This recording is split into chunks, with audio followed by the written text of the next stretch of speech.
आमच्या तीर्थक्षेत्र विकास आघाडीचे अधिकृत उमेदवार आदरणीय प्रशांतजी मलपे, आदरणीय आरतीताई बनसोडे व मी स्वतः नगराध्यक्ष पदाचा उमेदवार प्रणिता भगीरथ भालके तुमच्या समोर आमच्या रिक्षा या चिन्हासमोरील बटन दाबून आम्हाला प्रचंड बहुमताने विजयी करा हा आशीर्वाद मागण्यासाठी उभी आहे। 2 तारखेला आपल्याला काय करायचंय तर अगोदर पेट्रोल पंपावर जायचंय। काहीच चिन्हच पण मागाच्या पासून सांगायला तर आपल्याला पहिल्यांदा पेट्रोल पंपावर जायचंय, रिक्षामध्ये तेल भरायचंय आणि रिक्षाला जाऊन मतदान करायचं आहे।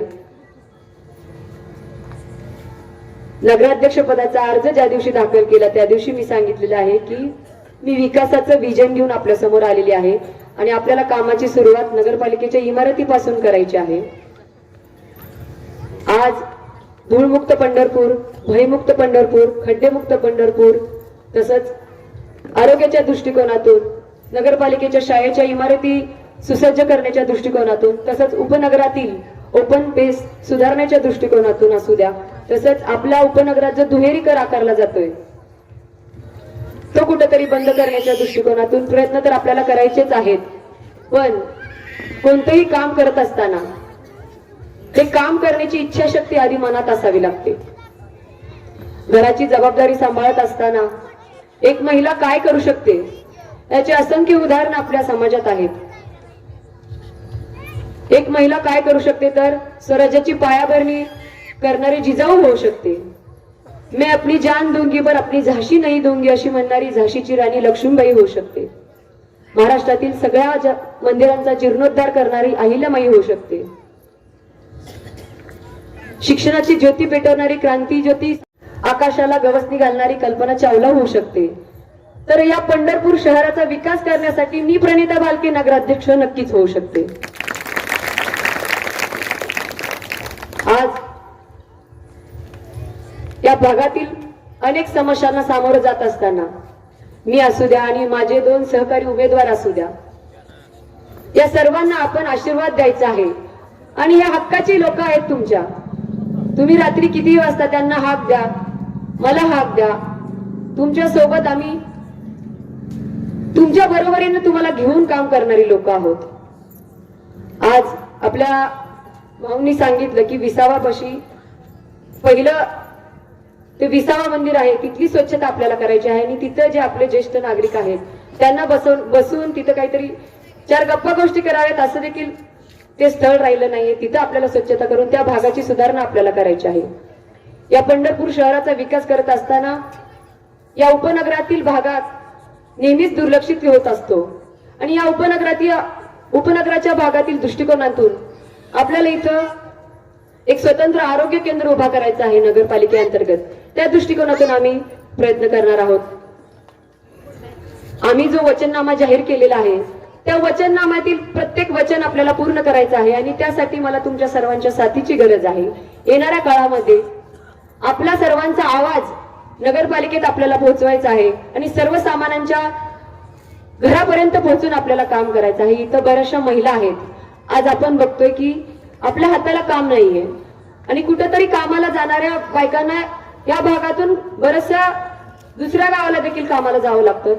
म्हणून नगरपालिकेअंतर्गत ज्या योजना येतात आणि आपल्या तीर्थक्षेत्र आहे एवढा मोठा निधी येतो, पण आपल्या महिलांना कुठलीही एखाद्या लघु उद्योग असू द्या, गृह उद्योग असू द्या, घर बसल्या कुठलीही योजना आपल्यापर्यंत आजपर्यंत आलेली नाही। पण मी एक महिला म्हणून येणाऱ्या 5 वर्षाच्या काळामध्ये आपल्या सर्वांच्या सर्वांगीण विकासासाठी, आपल्या महिलांच्या सक्षमीकरणासाठी या भागात नक्कीच एखादा लघु उद्योग किंवा गृह उद्योग उभारून आपल्या प्रत्येकीच्या हाताला कसं काम मिळेल या दृष्टिकोनातून मी 100% प्रयत्न करणार आहे।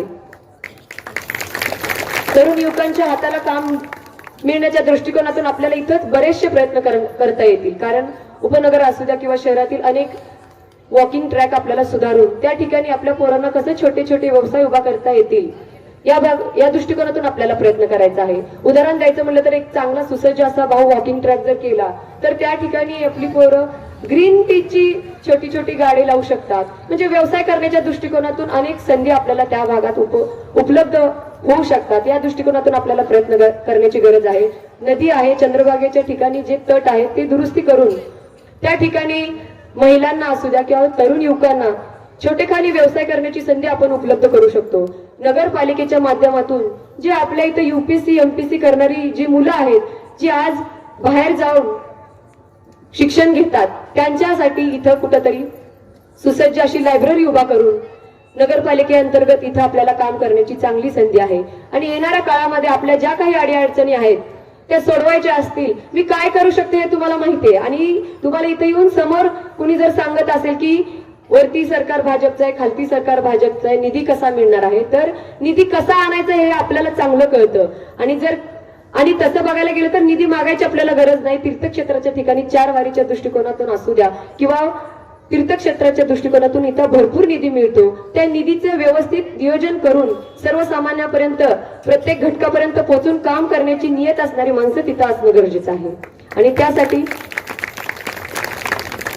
आपल्या सर्वसामान्याचं तुमच्यामध्ये मिसळून काम करण्याची माणसं तिथं पाठवणं गरजेचं आहे. नानांची एक कामाची पद्धत होती की सर्वसामान्य लोकांच्या घरापर्यंत अधिकाऱ्यांना घेऊन जाऊन नानांनी काम केलेलं आहे आणि त्यांच्याच विचारांचा वसा आणि वारसा आपल्याला पुढे घेऊन जायचा आहे. आणि त्यासाठी मी प्रणिता भगीरथ बालके नगराध्यक्ष पदाचे उमेदवार आमच्या आरतीताई बनसोडे आणि प्रशांतजी मलपे यांना आमच्या दोघांचे रिक्षा चिन्ह आहे आणि ताईंचं पेट्रोल पंप चिन्ह आहे, या तिन्ही चिन्हासमोरील बटन दाबून 2 तारखेला प्रचंड बहुमताने विजय करून तुमचा आशीर्वाद द्यायचं काम करायचं आहे आणि तुमची सेवा करण्याची संधी आम्हा तिघांना द्या ही विनंती करते आणि थांबते. धन्यवाद. जय हिंद, जय महाराष्ट्र. नक्कीच ताई, हा येसुबाईकर